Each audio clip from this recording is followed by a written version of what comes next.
Hello, and welcome back to the Mental Health Runner. I'm sorry it's been such a while since my last video, but, well, 2020 was a funny year, wasn't it? 2021 is shaping up to be funny too. I always really wanted to come back to the channel and do some more videos. I want to do more talking about mental health when I'm feeling a bit more up to it, but I also would like to talk a bit about running. So the first thing I'd like to touch on this new series is actually I'd like to do a shoe review on this, the Brooks Hyperion Tempo. This is a shoe that I got back in the autumn, and since then I've put over 300 miles on it, including a marathon. So I think I'm well qualified to be able to talk to you all about this shoe. So it's £140 from Brooks, although there are discounts available. It's a neutral shoe in a size 9, it weighs 207 grams. There is an 8mm drop from the heel to the forefoot. The midsole is not your typical Pebax that you see in the Sock and Endorphin series or your Nike Air Zooms or so on. This is a DNA flash material which is actually nitrogen infused, so it makes it a bit stiffer, and it also means it doesn't get the same creases on it that you get on the Zoom X, or certainly not to the same extent. The upper is stretch woven, it's actually very thin. The tongue is not gusseted, which actually, normally I do prefer a gusseted tongue, but it sits so nicely under the upper that it's really not a problem. The fabrics grip onto one another very well, and yeah, the upper is lovely, thin but cushioned where you need it. It's also got Alpha Fly style stretchy knobbly laces, which I do like. So on the pros, big pro is the weight. It's really, really light. It feels really light on foot, and when the shoebox came in the post, I was actually for a split second worried that there were no shoes in there because it just felt so light. Comfort's also a major plus. The upper is very thin. It fits around the foot nicely, and the heel collar is tapered out, so there's no rubbing on the Achilles, and it's nicely but not excessively padded. This is a shoe that you can run very, very many miles in. As I say, I've done a marathon in it and just not feel comfortable. The lockdown is fantastic, and the breathability is also very good as well. So you don't get too hot. Another comfort feature that I really like is the structure on the toe box. There's actually a hard coating on the edge of the toe box here, but none on the top.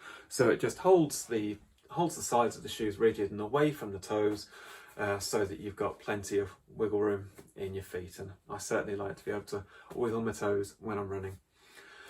So the other really big positive that I have found with these is actually the longevity.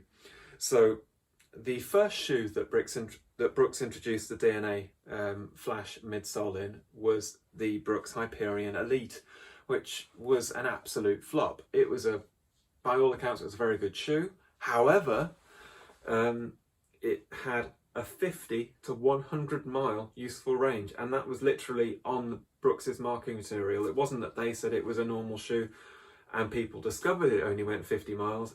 It was sold as a single shot race shoe, which for £220 wasn't great, but it also led to a lot of worries about, is it the construction of the shoe or is it down to this new DNA flash midsole technology?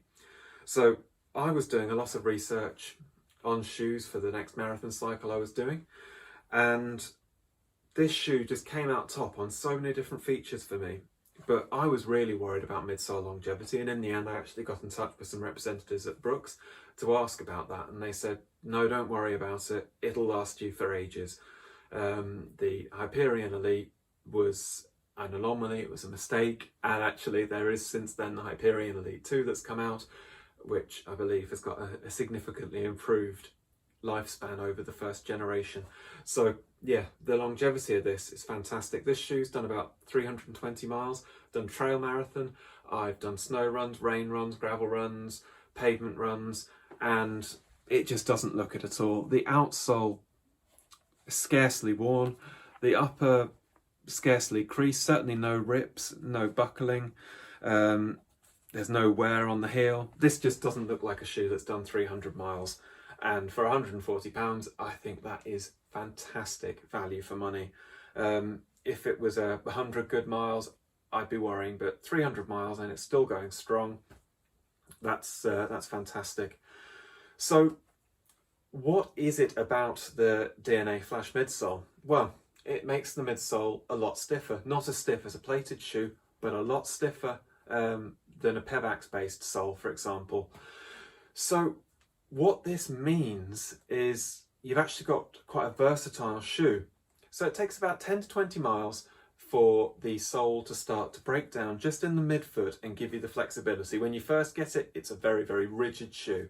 Now, after 300 miles, I can bend it, although you'll see it's still fairly stiff.